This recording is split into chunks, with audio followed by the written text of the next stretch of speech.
Hi, I'm Mark Engelberg. This is Solving Problems Declaratively. Donald Knuth is the author of The Art of Computer Programming, an encyclopedia of knowledge about computer science and algorithms. Recently, Knuth gave a talk at Brown University, and at the end of the talk during the Q&A session, a student asked him, "Why do you use puzzles so much as examples in your book?" And he explained that he really likes puzzles because the problem statements are simple and clear, but the problem-solving process is complex enough that it gives you a feeling for how it applies to real-world techniques. With that in mind, I'd like to introduce to you a puzzle that's going to serve as a running example throughout this talk. It's called the Y covering problem, and it's based around this piece called the Y pentomino. It's called that because if you stand it up on its side and look at it in just the right way, it looks kind of like the letter Y, and it's a pentomino because it's made up of 5 squares. Now, a 10 by 10 grid has 100 squares, so that raises the question, can we take 20 of these Y pieces and flipping and rotating them any way we want, can we cover the 10 by 10 grid? And as you can see from this illustration, yes, it's possible. And so then the question is, how do you write a program to find this solution and to do things like counting how many solutions there are? We can extend the problem, make it a little more computationally difficult by asking if you can put 45 Y shapes on a 15 by 15 grid, and as you can see, that's possible as well. If we're going to try to write a program to solve this, we're going to need some kind of data structure to represent a Y piece in a given placement on the grid. So I've chosen to represent Y as a set of row-column coordinates, zero-based, from the upper left corner of the grid. So I've defined here the basic Y shape. The next step is to define all the symmetries. So I've given a demonstration of what the reflect across the main diagonal function would look like. Using the same technique, we can put together all 4 rotational symmetries and the 4 reflection symmetries, and then we apply them all to the basic Y shape, and now we have all the 8 forms of Y. And then we can write a function that's going to scan across the grid, left to right, top to bottom, and find all the possible ways that all these Y shapes can fit into this 10 by 10 grid. So I've demonstrated at the bottom what happens when you call this with the board size 10 for 10 by 10 grid, and it starts spitting out a lazy sequence of all the possible placements of Y. Now we're ready to actually solve the Y cover problem. The basic challenge is to find some combination of those placements that cover each space of the grid exactly once. So I'd like you to start thinking about how you would go about writing a program to solve that. But meanwhile, I'm going to show you another problem, and then I'm going to come back and show you how it connects with this one. The next problem I'd like to talk about is called the exact cover problem. You're given a matrix of zeros and ones, and your challenge is to find a subset of rows where among those rows you have exactly 1, 1 in every column. So for example, given this matrix of zeros and ones, we can choose these 3 rows, and we get exactly 1, 1 in each column from those chosen rows. So this would be called a covering of this matrix. This particular matrix only has 1 covering, but conceivably a matrix could have many possible covers. If you want to solve that problem efficiently, the natural question to ask is what operations need to be really fast in order to solve that problem efficiently? Well, Knuth was one of the first people to write about this problem, and he observed that a couple of the things you can do with a doubly linked list turn out to be highly relevant to this problem. One of the things you can do with a doubly linked list, looking at node C, is it's really easy to delete that C from the list simply by rerouting a couple of pointers around it. So right now, C is kind of invisible when you're doing a left to right traversal, and it's invisible when you do a right to left traversal. But we leave behind these pointers pointing out from C. That's actually very intentional, because that means C knows exactly where it belongs in this doubly linked list, and it's really trivial to backtrack and splice it right back into the list. So using that as a model, Knuth came up with this really beautiful data structure and an algorithm that he called the dancing links algorithm. What he does is he takes this matrix and he turns it into this data structure that has a node for every one of the ones in that matrix. Every row is connected by a circular doubly linked list. Every column is connected by a circular doubly linked list, and there's a bunch of column headers at the top which keep track of a count of how many ones there are in the column, and those are also connected in these circular doubly linked lists as well. And then the algorithm, I'll show a couple steps here, basically involves rerouting these links around the other nodes to temporarily make them invisible and backtrack them very quickly. I'm not going to go into more detail than this. The main takeaway I want you to have from looking at this picture is that this algorithm, to perform efficiently, relies heavily on doubly linked lists, mutation, pointer manipulation. These are not Clojure's strong suits, which raises the question, how do you implement something like this in Clojure? I wanted to implement this algorithm in Clojure. I had a problem that would benefit from this, and I wanted to implement this. And I sat down and tried a bunch of different techniques. I tried using records. I tried using atoms as my pointers. I tried a bunch of things. I was not getting the performance I was looking for. Then I discovered an amazing library that potentially speeds up your Clojure code tremendously, making your programs way, way faster. And surprisingly enough, this library actually comes bundled with Clojure.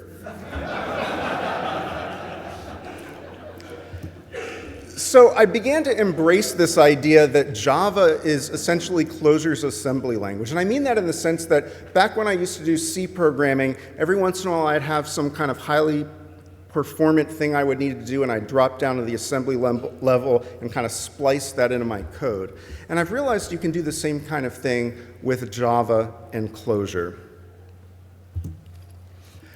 So I took the dancing links algorithm and I implemented the core data structure and pointer manipulation, all that stuff at the Java level, and then I created an open source library called Tarantella.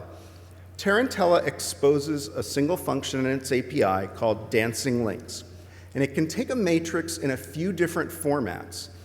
And it handles the details of taking that matrix, depending on what format you give it, and turning it into a data structure that is relevant to the underlying Java library. And then it cranks through the Java dancing links algorithm on it, and then it takes the result, spits it back out in a Clojure form that you can use.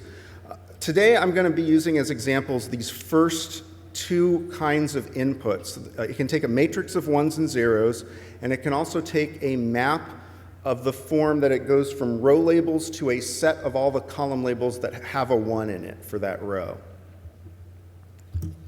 So here's an example of the dancing links function in action. I've passed to it a matrix of zeros and ones, the same one we saw in the previous example, and it spits out that there's only one solution, and it's the rows 3, 0, and 4.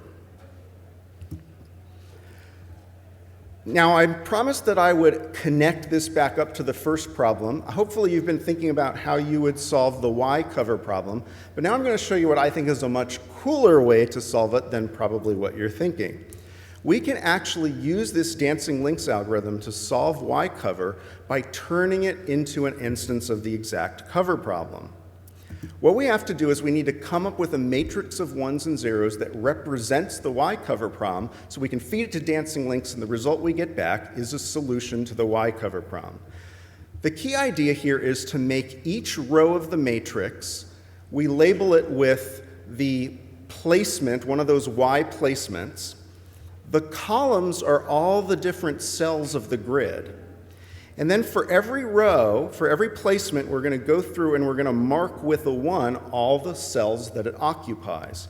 So this first row, this placement is occupying 0, 0, 0, 1, 0, 2, 0, 3, and 1, 2. So I've marked with the 1, 0, 0, 0, 1, 0, 2, 0, 3, and 1, 2.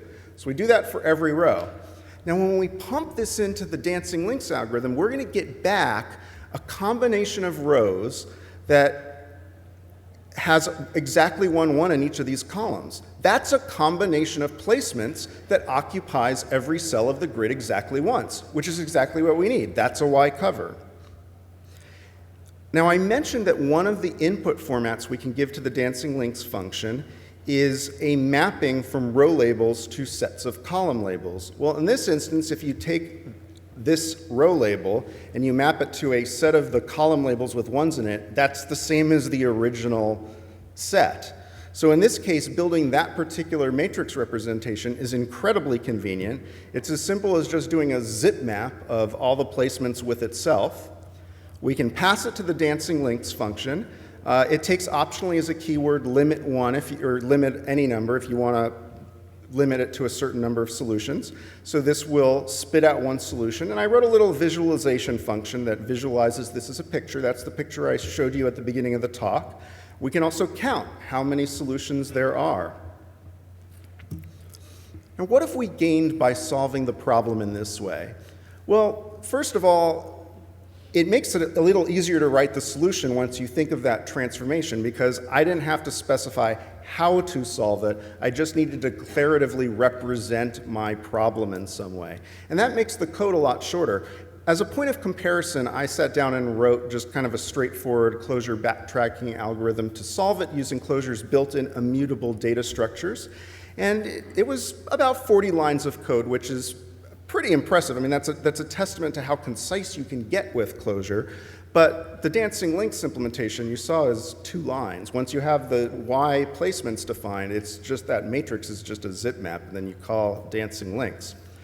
But we also see a huge performance difference here. You can see it especially when you get to the 15 by 15 grid. When you look at the find all of the solutions, on my computer, the dancing links algorithm took about 10 minutes. For the Clojure backtracking strategy, I let it run overnight on my computer, ran it for about 24 hours. It still wasn't done. I don't know how long it would have taken. I gave up at that point. So that brings us to the end of declarative model number 1 of 3 that I'll be showing you today, called the exact cover problem. And it works on any problem whose constraints can be expressed as exactly one of. And for such problems, dancing links is generally going to be the fastest way to go. Another puzzle you might think of when you think of exactly one constraints would be Sudoku, right? Sudoku is all about exactly one constraints. You can use a very similar technique to this to turn a Sudoku grid into a matrix of ones and zeros that maps to this kind of solver. You pump it through this solver, you're going to get one of the most blazingly fast Sudoku solvers around. Okay, moving on to our next model, which is the Boolean satisfiability problem. Now, the Boolean satisfiability problem is an NP-complete problem, and the idea is you're given an arbitrary Boolean formula. Oops, dropped my water there. You're given an arbitrary Boolean formula, and you're trying to find a set of truth values for the variables that make this formula evaluate to true. So I've given here a sample formula using keywords as my variables, and I'm trying to find some kind of true-false values to associate with each of these variables to make this expression evaluate to true. Now, because it's NP-complete, worst case scenario, this is exponential time to solve a problem like this. But it turns out that many real-world instances of the Boolean satisfiability problem have a lot of structure to them that you can exploit with clever heuristics to find a solution much faster than the worst case. So this is something researchers have been working hard at for many decades, coming up with clever and clever ways to make solvers. And there are many state-of-the-art amazing solvers out there. I wanted to build something like this in Clojure, but I didn't want to have to duplicate all that effort, which gave me another big insight. If Java is Clojure's assembly language, to me that means that there's 9 million developers out there who want to write my assembly code for me, just to make my programs faster. That makes me very happy. So I've started to think of Java programmers as this great resource for me to use. And of course, what I'm talking about here is that Clojure has great interop with Java. We should be taking advantage of that. So I'd like to introduce another open source library I created called Rolling Stones. Rolling Stones is a Clojure library built on top of Sat4j, which is a Java Sat solver, and it supports 3 different problem input formats. And that's a really big deal because The underlying solver, SAT4J, only supports this one very specific kind of format called the integer conjunctive normal form, and that's not always the most convenient way to work with a logical formula. In fact, in this problem, this particular symbolic formula is already in conjunctive normal form, so it's a pretty straightforward transformation. But Rolling Stones can actually handle arbitrarily complex formulas. If it needs to, it will create temporary variables for each of the sub-expressions before it passes it into the solver. And then when it gets it back, it filters out all those temporary variables. So it comes back to you. It's a completely seamless process. You didn't have to worry about any of this stuff that's going on behind the scenes. Now, how do SAT solvers like SAT4J work? Well, I'm not going to go into that in this talk because this was already discussed at the last Clojure Conj in the talk, A Peek Inside SAT Solvers. So check that out, and there's some other resources as well if you want to learn more about how SAT solvers work. For now, I'd like to focus on how you actually use Rolling Stones to solve problems effectively. Rolling Stones exposes a bunch of constructors for building up formulas. Here I'm using and or not. An exclamation point is an alias for not. There's other things as well, like if and only if, XOR, and those are available. And you can build up your formula. Rolling Stones actually lets you use any data structure at all to be your variable. It doesn't have to be keywords, but in this example I've used keywords.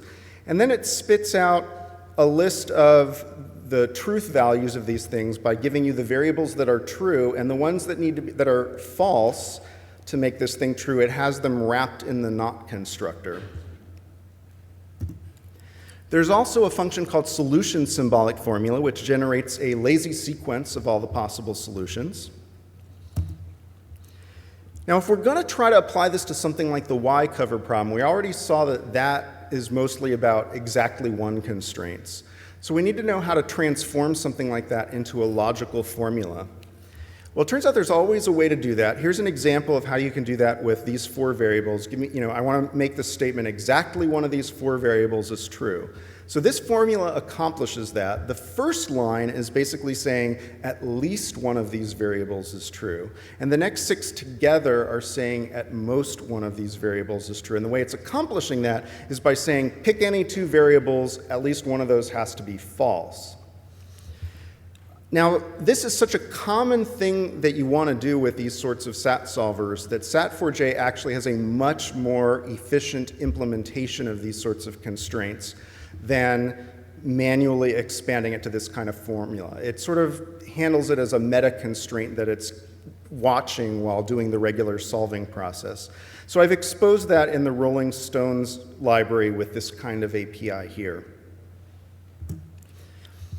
Once we've done that, we have everything we need to be able to solve the Y cover problem with the Rolling Stones library. I mentioned before that any data structure can be our variable. So what I've done here is made a choice that each one of these placements, each set, is going to be a single variable. It's going to represent whether this placement is actually in the grid or not. So if one of these sets needs to be true, that means it should be in the grid. If it's false, that means leave it out of the grid.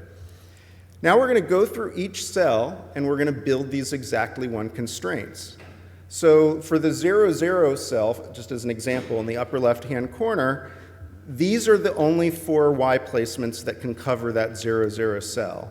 And we know that exactly one of those placements must be in our grid. In other words, exactly four of these variables must be true.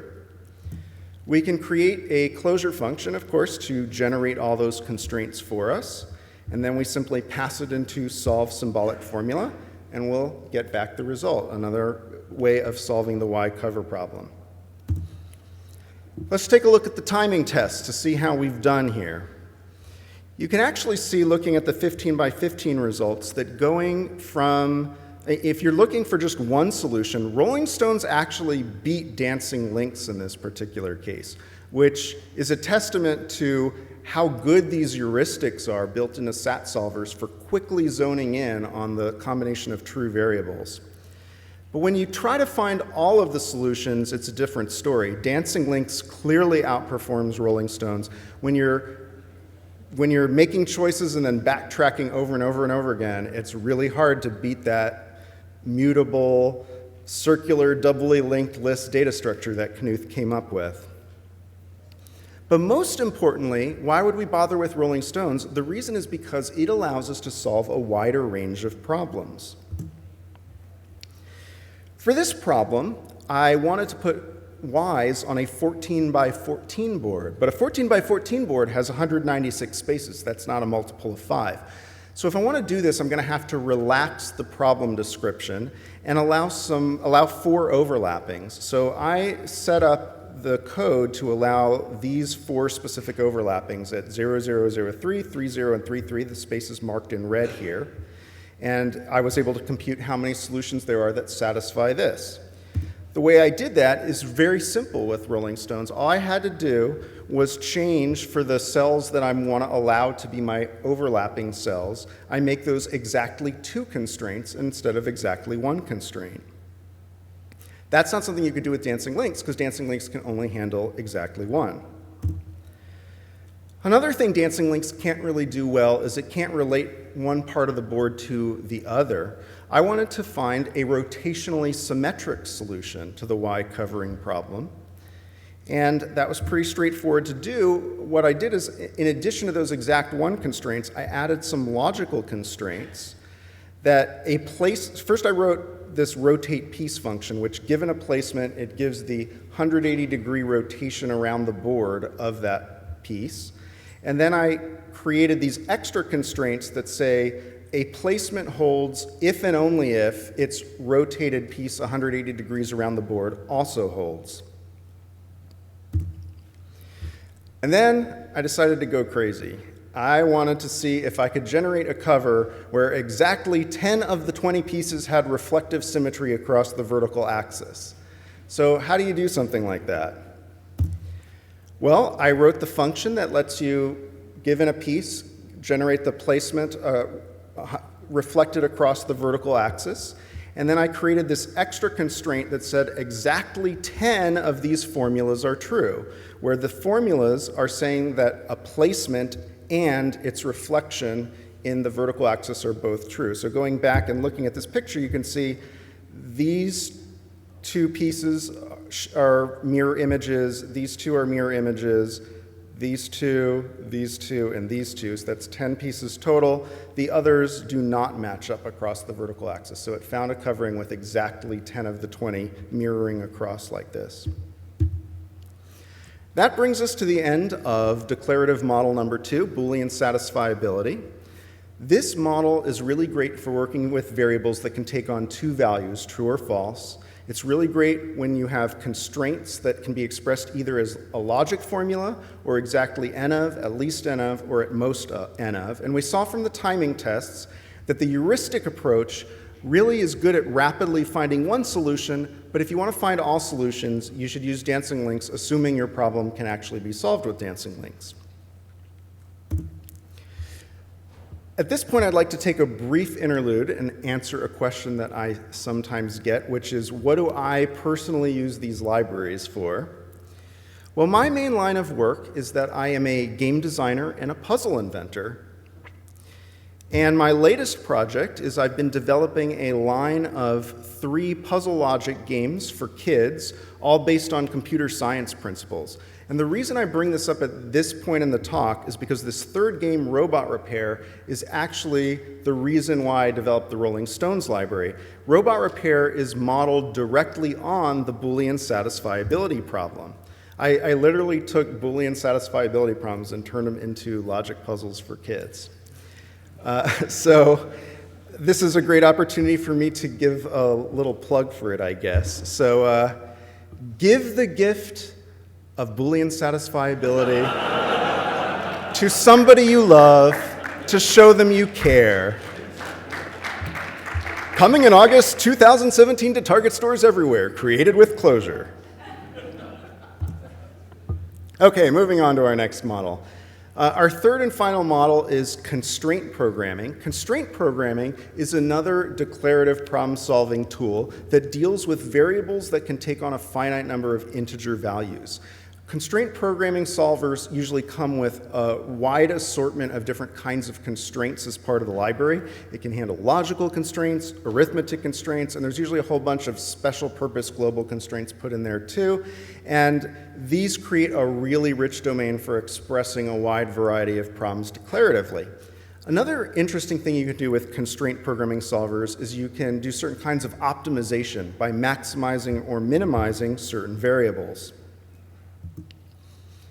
Loco is a library in Clojure written by Alex Engelberg. It sits on top of Choco, a Java constraint solver, and it has a very similar structure to the other two libraries I showed you in the sense that it uses the power of Clojure to let you make these data structures that represent your problem model, and then you pass it into the solver, and it does a lot of work behind the scenes, creating temporary variables, doing a lot of things that you don't want to have to worry about, passes it into the solver, takes the results, passes it back to you in a way that is consumable for you in Clojure.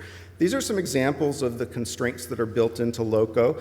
You'll notice they all start with a $sign. It's not a jQuery thing. It's just a convention used in Loco to make the constraints really visually stand out from the other kind of functions.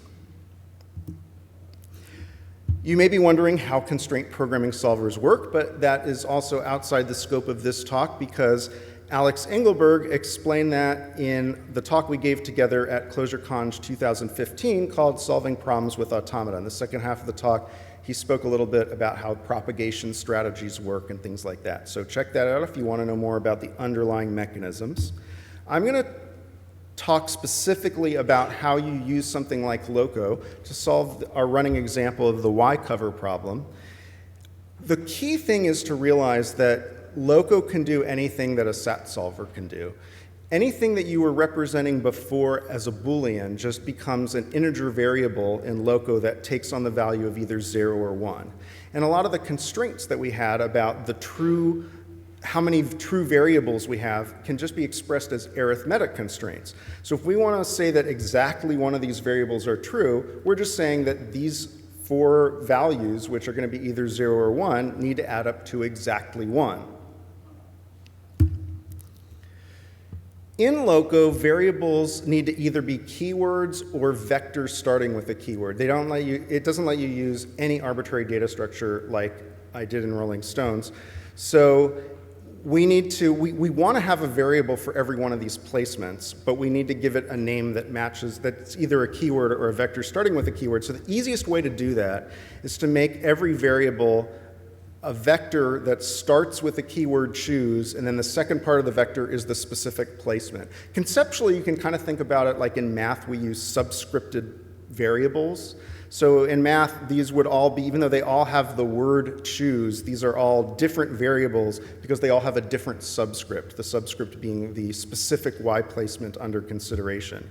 And the range we're declaring is we're saying these have to all be values between 0 and 1 inclusively, meaning they're all effectively Booleans. And here is the code that would generate all those variable declarations. And then we do the same kind of thing that we did with Rolling Stones to build those exactly 1 constraints. And they become these sorts of constraints that say these variables have to add up to exactly 1. Again, this is the example of the 4 placements that cover the 0, 0 cell in the upper left corner. And this here is the code that would generate all those constraints. We put together the variable declarations with all those exactly 1 constraints, and that's our model. And then we pass that declarative model to Loco's solution function. And the way it returns the results to you is it gives you a mapping from all your variables to either 0 or 1, 0 being false, 1 being true. So since this is 0, that means this placement is not in our grid. Since this is 1, this placement will be in our grid, and so on. Let's take a look at the timing tests. You can see here that Loco is definitely slower than the other options. In fact, when we get to the 15 by 15 grid, it just struggles with that. It's really problematic on that size. So again, why would we use it? And the answer is because it can handle a wider range of problems than either of the other libraries we talked about. We've expanded the expressiveness and the set of problems we can do declaratively. So this was one. You may remember from math class something called the four-color map theorem. It says that any map, you can color it with four colors in such a way that two regions that are touching aren't the same color. Well, what if we wanted to see if there's a Y cover that can be colored with exactly three colors? So here's how I set up that model. I created a new set of variables that are the keyword color, subscripted by the placement, and these have to range between 0 and 2, 0 being red, 1 being green, 2 being blue. Then I built a bunch of constraints. I wrote this predicate called touching that I haven't actually shown here, but it tests whether two placements are touching each other on the grid. So for every combination of placements that are touching, I'm going to create this constraint that says if both placements are in our grid, their colors have to be not equal. Add this in with the other constraints that define the Y covering problem and pass this to Loco, and you get back the three-color solution that I showed you before. I mentioned that with Loco you can do certain kinds of optimization. So this is an example that shows that you can maximize the number of upright Ys, where I've defined upright Y to be this shape in the upper left-hand corner. So it found this solution that has 8 upright Y pieces, and that's the best you can do. And the way I did that was with this code. What this is basically saying, we use this maximize keyword when we call solution. What we're trying to maximize is we're maximizing the sum of all the placement variables that are placement variables of the upright Y as you move it from left to right across this grid. And I'm not showing this function here, but this is all in the GitHub code. That brings us to the end of declarative model number 3, constraint programming. Constraint programming is great for variables with finite number of integer values, and it has many kinds of constraints available, so you can represent a lot of different kinds of problems declaratively and use this kind of solver. It supports optimization, but we found that it's, from the timing test, that it's generally slower than these other more specialized solvers if those apply. Well, this brings us to the end of the talk. I've shown 3 different ways to solve problems declaratively in Clojure. First, we looked at the library Tarantella, which used the dancing links algorithm to solve problems that can be expressed in terms of exactly one constraints. Rolling Stones used the SAT solver and added the capabilities of working with true-false variables and logical constraints. Loco added constraint programming, which gave us multi-valued variables, logical, and arithmetic constraints. Now, there's a few main ideas that I hope you come away from this talk with. First, there's a common pattern across these 3 libraries. All 3 of them are using the power of Clojure to let you conveniently manipulate data and describe your problem as a declarative model. And then the library handles the responsibility of handing that off to this speedy Java solving engine and then taking the results and interpreting those results back for you. And we saw that a lot of those libraries, the declarative layer that Clojure provides is definitely more expressive than what is provided from the underlying Java library. So we've definitely gotten added value from our interop. These 3 libraries actually can be used to solve very important classes of problems. SAT solver being, it's one of the original NP-complete problems. So most NP-complete problems, the way they're proven NP-complete these days is by showing that a transformation exists to SAT problems. So a lot of really hard, challenging problems, it's already known how to transform those into something a SAT solver can do. Even if these 3 libraries are not things that you necessarily have a problem that this fits with right away, I hope you will be inspired by these patterns and the techniques that I've shown here to wrap your own speedy Java engine or perhaps harness someone else's. Thank you very much.